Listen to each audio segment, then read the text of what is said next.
So, TNT at saka San Miguel. Yung nakaraang linggo.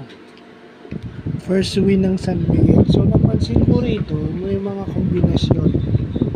Yung TNT na pwede nilang magamit, no? Lalo na kapag all Filipino at saka bumalik na itong si Jason Castro and more targets for RHJ.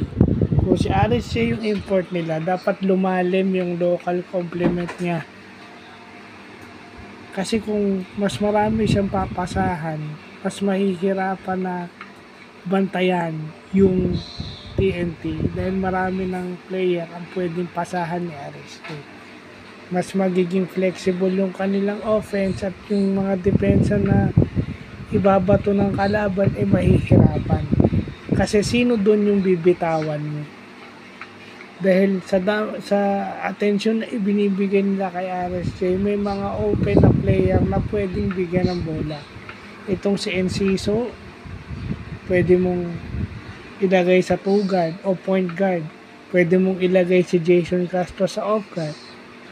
Pag si Heruela naman, pwede mong ilagay si Jason Castro sa off guard. Saan yung gawin mong point guard?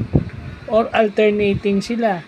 Kasi para hindi makapag ball pressure, para hindi ma-delay yung opensa nyo. Kasi minsan may mga teams na dinedelay yung offense, dinedelay yung advancement ng bola. So kung marami kang ball handlers na pwedeng interchangeable, makakakita ka agad ng open o yung tinatawag sa basketball na open triggers. Hindi open triggers, quick hitters. Mga quick hitter plays na mas mapapadali kang umiscore without having to commit 24-second violations na hindi nasasayang yung possessions mo.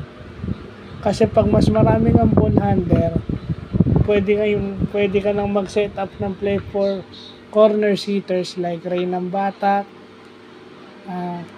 Pwede mong ilagay si Reynam Batak on the corners, si Kelly William on the corners, o yung mga shooter on the corners. If ever madepensahan yun at nandun si Eram, pwede kang pumunta kay Eram o make Eram a playmaker, passing it to a cutting teammate. May mga ganong plays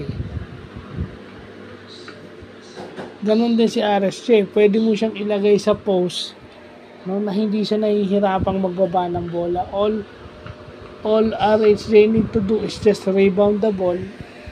Pag nakakita siya ng opportunity on the break, marami siyang papasahan dahil sa guard complement ng TNT ngayon.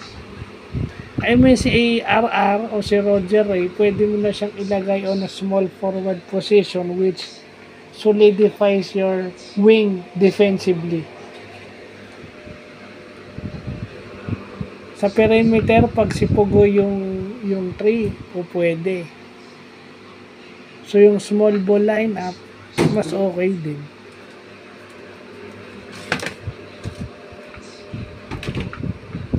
So, yun lang po.